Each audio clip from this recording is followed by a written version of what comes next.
Rhodes, who is playing Storm. This one might be die roll dependent. Yeah, I mean, Storm also a pretty aggressive deck, just not in the way that you would normally think. Storm used to be like the turn 3 kill deck of the format. A few cards got banned. Rite of Flame, Seething Song, no longer with us, but Goblin Electromancer looking to pick up some of that slack. Probably for the best that those cards are gone. I agree. It's a little bit more of a fair turn 4 kill deck at this point. Sleight of hand is where Rhodes is going to start. He'll take 1 from the Shivan Reef to cast it. And I think we'll see him pass the turn over to Long, who started with a Stomp Ground into a Wild Nacatl. Kurt Ape the draw. Now here is a Wooded Foothills. Long will take at least 1, fall down to 17, potentially more than that. This is a zoo deck after all. This deck doesn't really go basic hunting. It's like, oh, you're playing a Shivan Reef and a cantrip? Yeah, I don't care about taking damage. It's got to get you dead. Yeah, probably not that big of a deal. Sacred Foundry is the weapon of choice. That'll make the Nacatl into a 3/3. I am still a little surprised that after the unbanning of Wild Nacatl, it used to dominate Modern. It hasn't dominated as much, and it's also really not shown up very much. Yeah, it is still good. You can attest to that, I'm pretty sure. Well, I like it. I mean, we are in a format of Lightning Bolt, of course, so that's not too surprising, but I'm a little bit surprised to not see as much play. You see Burning Tree Emissary and a Kurt Ape. Very powerful.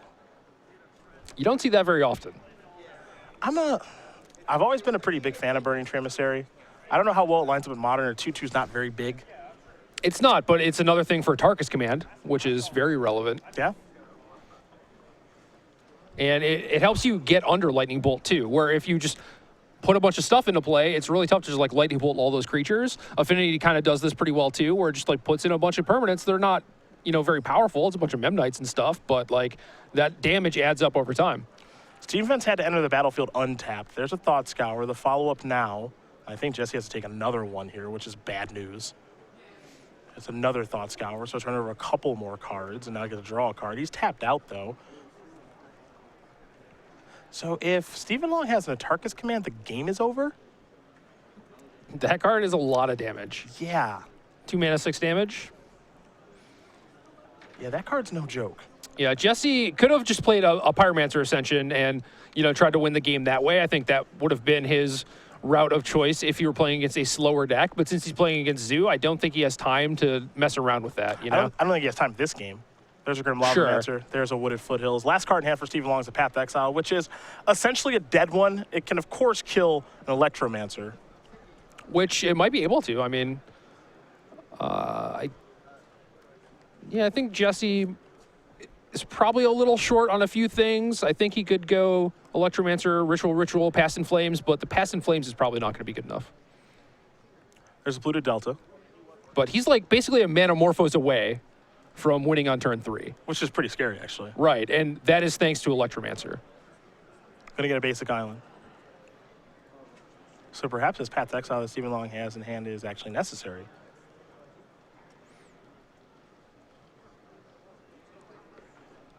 There is Electromancer. Long will take a look at that path. Hopefully it's still a path. Reef will put Rhodes down to 4. That is a Pyretic Ritual. I think we're going to have a response. Yes, we will. Path to Exile will take care of Goblin Electromancer. It'll be exiled, not placed in the graveyard, but I think that the graveyard's just going to be one stack of cards because I think we might be all done here. You still want to search up that land though, if you're going to play on. Yeah. So if the Electromancer lived, Jessee could play out the other ritual and then Past in Flames with 2 mana floating, and then his other rituals, and then Gitaxian Probe out of the graveyard for 2 life, and then hopefully draw a Manamorphose, and then would maybe be able to like play some cantrips, maybe find Grape Shot. Sounds like a lot of maybes, though. A lot of maybes still, but the Path to Exile just messes things up because now he can only get up to 4 mana, and then he can Past in Flames with no mana floating, which doesn't exactly accomplish much. Yeah. So. And that's going to do it. Nowhere for Jessee Rhodes to go, so he will concede the game. Stephen Long wins game number 1 very quickly. Zoo up a game here over Storm, which means we got to take a look at some sideboards here, see what both players are working with, and you'll find that Jessee Rhodes has 3 copies of Blood Moon, 3 Lightning Bolts, 2 Empty the Warrens, 2 Shatterstorms, 2 Dismembers, a Spellskite, and 2 copies of Echoing Truth. What do we like here? He has a lot of options. So I think Lightning Bolt is mostly reserved for things like Thalia, Guardian of Thraben, and things like that, like the Hate Bears, the Aethersworn Canonists of the world. But he could also bring it in here to try and slow down his opponent. You know, if he gets to kill that turn 1 Wild Nikotl, like that gives you a big life buffer. He could also just try and jam Blood Moon on turn 2, which might be a viable strategy. You know, like Steven just went fetch, shock, and if he gets a Blood Moon on turn 2, then, you know, maybe Steven just doesn't have any mana to work with. Since he's under a lot of pressure, I think Jessee could also just bring in the Empty the Warrens, maybe like the Past in Flames into Grape Shot, like need to play 20 spells to kill you. Plan is not viable, and maybe he just needs to make 10 goblins and ride that to victory. Could also see that going Truth if he's scared of some sort of permanent-based hate. Maybe Leyline of Sanctity or something like that. But I would expect the Blood Moons to come in and the Empty the Warrens and maybe the Lightning Bolts, but I'm really not sure. Other side of things here for Stephen Long, some 1s and 2s. He's got a Sudden Shock, 2 Lightning Helix, 3 Core Firewalker, a Shatter Storm and Stony Silence, 2 Ancient Grudge, a Kataki War's Wage, a Rending Volley, Malaria, Sylvok Outcast, a Destructive Revelry, and a Plains. Okay, so Plains might come in if he's scared of Blood Moon. I like Destructive Revelry against Pyromancer Ascension, unless you're just trying to kill your opponent very quickly, which could be the game plan. It might be a little tougher now that, I guess he was on the draw in game 1, right? Because he had the turn 4 kill against the potential turn 3. No, I believe Steven played first. Yeah, Steven played first. Okay. Yeah, he started off with a Nikotl. Yeah, so he was on the play. I think I would bring in Revelry in the matchup. So what I like about this is that he has 1. Right. Because, like, if I had 4, I would be hemming and hawing how many I want to bring in, because, like, Ascension is the way that I think I would die. But since he only has 1, it's pretty easy to include, at least for me, to say I'm just going to bring in this 1, probably bore out, like, a Path or something, and be fine with it.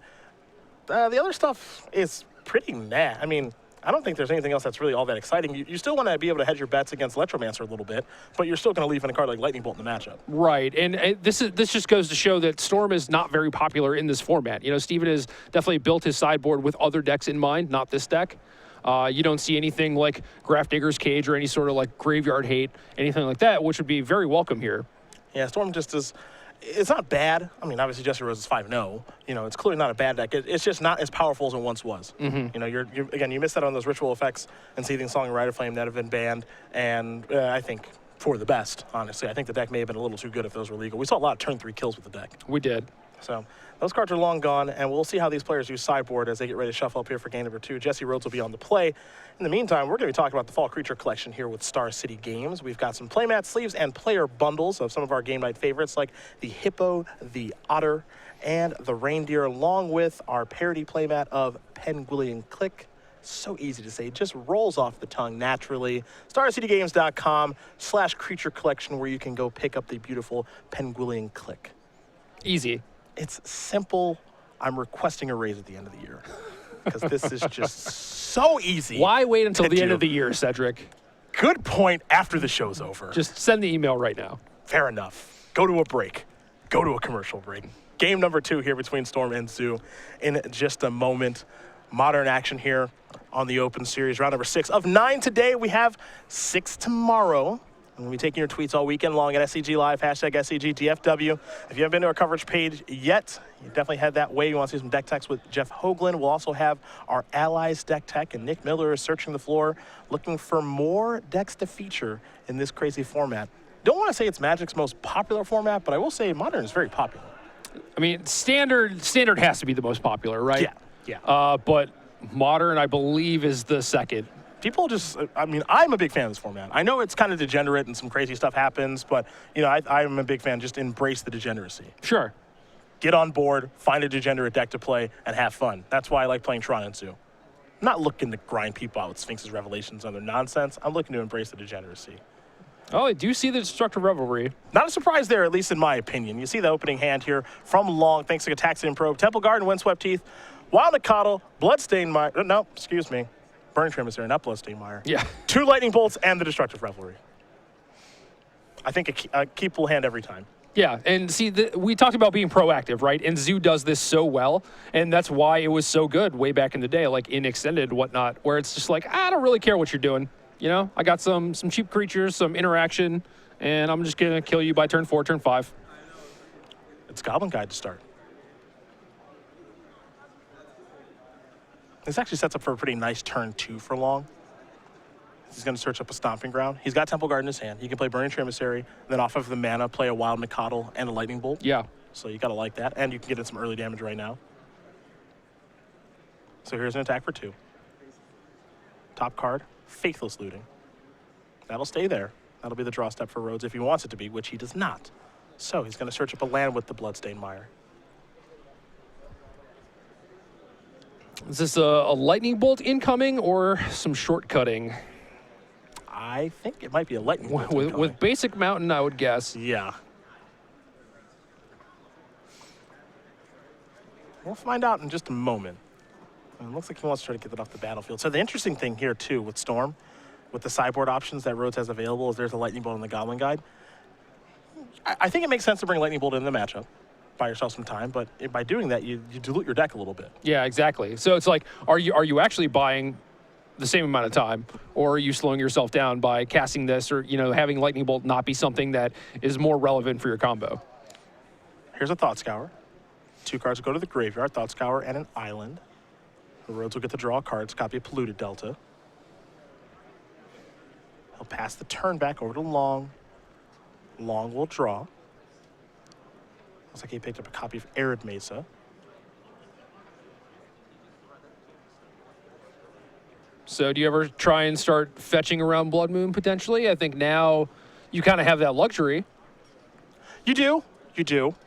That is an interesting thing to think about. Oh, right no, now. he used the Windswept Heath. So no, he does not, because yeah, if he sacked Mesa to get a Plains, he couldn't play Burning Emissary. Okay, sure. So he's trying to do this. I thought he still had the Heath and could potentially get a basic Forest. He's going to play the Emissary. Here's Nikadal. And bzz, bullshit good. Bring Rhodes down to 14. Still a nice turn. Now we're going to go back to Rhodes. Shivan Reef the draw. So his hand has 2 ritual effects and a Manamorphose. And this would be one of those spots that Empty the Warrens might actually be pretty good. I doubt it would be lethal. It's tough to get through a 3-3 and a 2-2 with a few 1-1s, but might be something that could buy him a bunch of time. Third land's Polluted Delta for Rhodes.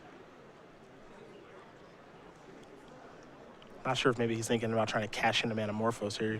Kind of being pulled in a couple different directions where you want to save Manamorphose for your big turn, but you almost kind of want to cast it to see if I can find something better to do. Yeah, I mean, what if he finds, like, for example, a Blood Moon?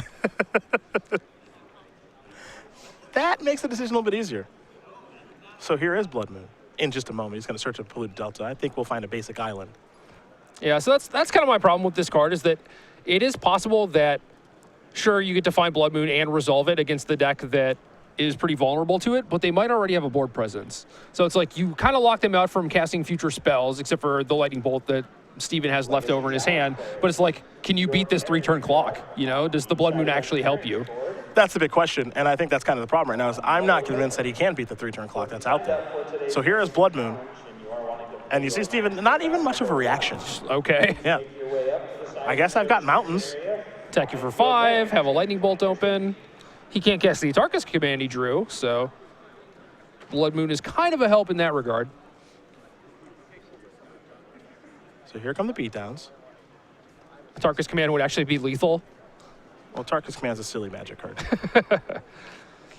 You're welcome. That on you? No. I was going to say. There's an Arid Mesa past the turn back. Rhodes down to 9. And the other thing, too, is Atarka's Command isn't even locked out from being cast. Because, 1, there's a forest in the deck, and 2, there are more copies of Burning Tree Emissary. Yeah, that is true. There's Shivan Reef Mountain. You mentioned Empty the Warrens, and if it was going to come in, I think that was the draw step for the turn. Yeah. So it looks like 6 goblins incoming. No one's impressed by 6 goblins. I think that's the best he can do right now. I do too, and then your best bet past that might just be to draw up to 6 mana and a Pass in Flames. And just try and do it all over again, Yeah. There's Pyretic Ritual after the Desperate Ritual, and now here's Empty the Warrens. Storm 3, 6 goblins on the way. And these goblins are fine. But, I mean, all that I think this does is this stops Steven Long from attacking, and maybe we work ourselves into a draw-go situation. Well, I think Steven's actually in a reasonable position to just attack with both creatures. Okay. Because if Jessee puts 4 on the Nicodle and 2 on the Burning Tree, he could just bolt one of the tokens on the Burning Tree and then be left with a 2/2. And then if he just blocks 3 on the Nicodle, he could bolt 1, keep his Nicodle. Well, Nicodle is a 2/2. Oh, it is a 2/2. Don't forget about that. I did forget about that. So yeah, draw go makes sense. Pyromancer's Ascension. Lightning Helix is the draw. Pass the turn back. Now, a lot of launch draw steps for what it's worth are going to be pretty bad right now. And I think a lot of Jessee Rhodes draw steps are going to be pretty good. Well, especially now that he has the Ascension in play. Here is, excuse me, Gataxian Probe. You see the hand, Destructive Revelry, Lightning Helix, Atarka's Command, Lightning Bolt, Windswept Heath. Rhodes will get the draw. Picked up a Polluted Delta to go along with these Steam Vents in hand. Oh, and did not put a counter on the Ascension? Does he have a probe in the He graveyard? started the game with a the game probe. with a probe. Oof. Missed his trigger. Aha! Burning Emissary is the draw. Okay, so you get 1 spell out of this. Yep, you got to make the most of it. Oh, but you get a great spell out of this. You get to cast Revelry. Okay. Yeah, you get a great spell out of this. I imagine you want to go after the Blood Moon, right? And then you get to make an attack? Yeah, you can even cast the Emissary off of the 2 fetch lands. Well, right. I mean, I might want to go after the Blood Moon and then fetch basics. Or at least a basic. Revelry's going to resolve. Rhodes is going to take 2. Down to 7. Yep. And then Command plus Lightning Bolt is 1 short, but if he gets a turn, he has Helix also. Yep. Another land to draw here for Rhodes. And this is kind of the Blood Moon problem in the matchup. I think that there are a healthy amount of games where I think you can lock them out, especially if you just play Blood Moon on turn 2 via Ritual. Right. But I think that this situation that's taken place here with Emissary and Revelry and all those things, I don't think it's terribly uncommon. No, I don't either. So it's kind of this high variance thing, right? Where like you bring it in, there's a high possibility chance that it is going to be very good and it just wins you the game on the spot, right? Your opponent no longer gets to cast spells. But there are also the situations like this where it's like, yeah, you got to cast it, it still didn't really do anything. Yeah, and it did not do very much this game. It had the potential. Here's Atarka's Command. That's going upstairs. And now Lightning Bolt's going upstairs, and that is going to do it. Stephen Long's going to win this match here over Jessee Rhodes. 2-0. Zoo is going to take care of Storm, and for Stephen Long, he is 6-0, and maybe he'll be headed to the sideboard with Nick Miller to talk about his Zoo deck and why Wild Nicodle is a pretty good spot to be in here this weekend. Yeah, not only that, but he's focusing on the early stuff. Only has 3 Tarmogoyfs, has Gorklan Rampager to get over blockers. I mean, I like this deck. Experiment 1, you've got a lot of good 1-drops. Zoo always has. You know, you've got Experiment 1, you've got Goblin Guide, Kurt Ape, and Wild Nicodle. Burning Emissary looks like it's pretty good here, especially in combination with Atarka's Command, Destructive Revelry, and Flinthoof Boar. So there are some nice things going on here. And one thing to note as well, 18 lands. That's a big game. That I did not know many. that. Yeah, he's got some fetch lands, of course. 3 Stomping Grounds, a Sacred Foundry, a Temple Garden, and 2 basics, 1 forest, 1 mountain. And then it has the plains in the